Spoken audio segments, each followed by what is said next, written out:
नमस्ते। अच्छा ये बताइए कि भारतीय नागरिक आखिर है कौन? सवाल सुनने में बड़ा सीधा-साधा लगता है ना? लेकिन इसका जवाब हमारे संविधान की आत्मा से जुड़ा है और काफी दिलचस्प भी है। आज हम संविधान के अनुच्छेद 5 से 11 को समझने की कोशिश करेंगे। मतलब वो नियम जो बताते हैं कि भारत का नागरिक होने का मतलब क्या है। और हाँ, अगर किसी कॉम्पिटिटिव एग्जाम की तैयारी चल रही है, तो ये टॉपिक समझना तो बहुत ही जरूरी है। इस पूरी कहानी को समझने के लिए हम इसे 5 हिस्सों में देखेंगे। सबसे पहले नागरिकता का असली मतलब क्या है वो जानेंगे। फिर देखेंगे कि जब संविधान लागू हुआ तो उस दिन भारत का नागरिक कौन बना। इसके बाद हम संसद की उस शक्ति को समझेंगे जो नागरिकता के नियम बनाती है। फिर बात होगी कि नागरिकता मिलती कैसे है और जाती कैसे है। और आखिर में हम भारत की एकल नागरिकता के कॉन्सेप्ट पर भी बात करेंगे। तो चलिए एकदम बेसिक से शुरू करते हैं।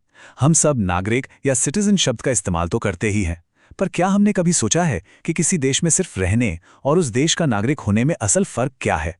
बस यही वो बुनियाद है जिस पर नागरिकता का पूरा कॉन्सेप्ट टिका हुआ है। असल में किसी भी देश में रहने वाले लोगों को हम दो ग्रुप्स में बांट सकते हैं। एक होते हैं नागरिक, जो उस देश के पूरे पूरे सदस्य होते हैं, और दूसरे होते हैं विदेशी, जो रहते तो यहाँ हैं पर नागरिक किसी और देश के होते हैं। इन दोनों के बीच अधिकारों का जो फर्क है, वही नागरिकता को सही मायने में डिफाइन करता है। चलिए देखते हैं कैसे। तो फर्क बिल्कुल साफ है। नागरिक यानी सिटीजन्स देश के फुल मेंबर्स होते हैं। उन्हें वोट देने, चुनाव लड़ने जैसे सारे सिविल और पॉलिटिकल अधिकार मिलते हैं। वहीं दूसरी तरफ विदेशी यानी एलियंस, क्योंकि वो किसी और देश के नागरिक हैं, उन्हें ये सारे अधिकार नहीं मिलते। और यहां एक और दिलचस्प बात है। हमारे संविधान में कुछ फंडामेंटल राइट्स जैसे आर्टिकल 15, 16 और 19 सिर्फ और सिर्फ भारतीय नागरिकों के लिए ही हैं। ये अधिकार विदेशियों को नहीं मिलते। चलिए अब जरा इतिहास में चलते हैं उस बहुत ही खास दिन पर, 26 जनवरी 1950, जिस दिन हमारा संविधान लागू हुआ। उस वक्त सबसे बड़ा और जरूरी सवाल ये था कि ठीक उस दिन भारत का नागरिक माना किसे जाएगा। इस सवाल का जवाब संविधान ने कुछ इस तरह दिया। संविधान बनाने वालों ने सबसे पहले उन करोड़ों लोगों के बारे में सोचा जो उस समय भारत में ही रह रहे थे। उनके लिए बनाया गया आर्टिकल 5। ये नागरिकता तय करने का सबसे पहला और बुनियादी नियम था, जो उन लोगों पर लागू होता था जो भारत में ही थे और यहीं रहना चाहते थे। तो आर्टिकल 5 के मुताबिक नागरिक बनने के लिए दो शर्तें थीं। पहली, उस व्यक्ति का भारत में डोमिसाइल होना चाहिए, यानी उसका इरादा भारत में ही हमेशा के लिए बसने का हो। और दूसरी शर्त के तौर पर इन तीन में से कोई एक कंडीशन पूरी होनी चाहिए। या तो वो खुद भारत में पैदा हुआ हो, या उसके माता पिता में से कोई एक भारत में पैदा हुआ हो, या फिर वो संविधान लागू होने से ठीक पहले कम से कम 5 साल से भारत में ही रह रहा हो। अब सवाल उठता है उन लोगों का जो बंटवारे के वक्त पाकिस्तान से भारत आए थे। उनके लिए आर्टिकल 6 में एक कट ऑफ डेट रखी गई, 19 जुलाई 1948। जो लोग इस तारीख से पहले भारत आ गए, उन्हें तो सीधे सीधे नागरिक मान लिया गया। लेकिन जो इस तारीख को या उसके बाद आए, उन्हें नागरिकता के लिए रजिस्ट्रेशन करवाना पड़ा, वो भी कम से कम 6 महीने भारत में रहने के बाद। एक और स्पेशल केस था उन लोगों का जो 1 मार्च 1947 के बाद भारत से पाकिस्तान चले तो गए थे, लेकिन बाद में वापस भारत लौटना चाहते थे।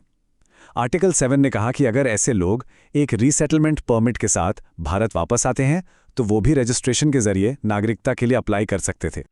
हमारे संविधान ने उन भारतीय मूल के लोगों को भी नहीं भूला जो उस वक्त भारत से बाहर दूसरे देशों में रह रहे थे।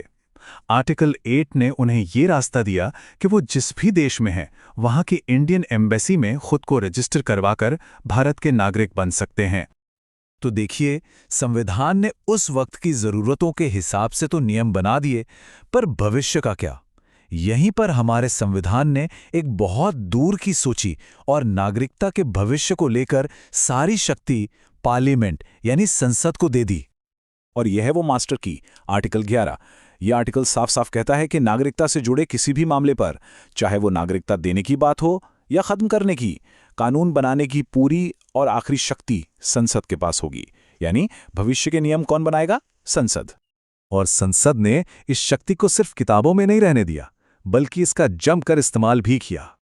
इसी शक्ति का इस्तेमाल करके संसद ने 1955 में बनाया नागरिकता अधिनियम, यानी द सिटीजनशिप एक्ट। यही वो कानून है जो संविधान लागू होने के बाद से लेकर आज तक ये तय करता है कि कोई व्यक्ति भारत का नागरिक कैसे बन सकता है और किन हालात में किसी की नागरिकता खत्म हो सकती है। तो इस कानून के हिसाब से नागरिकता पाने के मोटे तौर पर 5 तरीके हैं। एक है जन्म से, दूसरा है वंश के आधार पर, यानी अगर माता पिता भारतीय हैं, तीसरा है रजिस्ट्रेशन से, चौथा है नेचुरलाइजेशन से, और पांचवा है अगर कोई नया इलाका भारत का हिस्सा बन जाता है। हाँ, ये याद रखना जरूरी है कि इन सभी तरीकों की अपनी अपनी शर्तें हैं जो वक्त के साथ बदली भी हैं। और हाँ, जैसे नागरिकता मिलती है वैसे ही वो खत्म भी हो सकती है। इसके 3 मुख्य तरीके हैं। पहला, अगर कोई खुद अपनी नागरिकता छोड़ दे। दूसरा, अगर कोई व्यक्ति किसी और देश की नागरिकता ले ले तो उसकी भारतीय नागरिकता अपने आप खत्म हो जाएगी। और तीसरा, सरकार कुछ खास मामलों में, जैसे देश के साथ धोखाधड़ी या गद्दारी करने पर, किसी को नागरिकता से वंचित भी कर सकती है। चलिए, अब अपनी बातचीत के आखिरी और एक बहुत ही अहम हिस्से पर आते हैं, जो भारतीय नागरिकता की एक बड़ी पहचान है, एक राष्ट्र एक पहचान का सिद्धांत। भारत में सिंगल सिटीजनशिप है, यानी एकल नागरिकता। इसका सीधा सा मतलब है कि कोई व्यक्ति उत्तर प्रदेश का या मध्य प्रदेश का निवासी हो सकता है, लेकिन वो नागरिक सिर्फ और सिर्फ भारत का होता है। अमेरिका जैसे देशों की तरह हमारे यहाँ ड्यूअल सिटीजनशिप नहीं है, जहाँ स्टेट और सेंटर की अलग अलग नागरिकता होती है। हमारी बस एक ही पहचान है, भारतीय। और ये आइडिया हमने ब्रिटिश संविधान से लिया है। तो इन सारी बातों को समझने के बाद एक आखिरी सवाल पर सोचते हैं, नागरिकता का अधिकार आखिर कितना परमानेंट है? जैसा कि हमने देखा, इसकी नींव तो संविधान ने रखी है, लेकिन इसे बदलने और इसके नियम बनाने का अधिकार संसद के पास है। तो ये एक ऐसा अधिकार है जो स्थिर भी है और लगातार विकसित भी होता रहता है।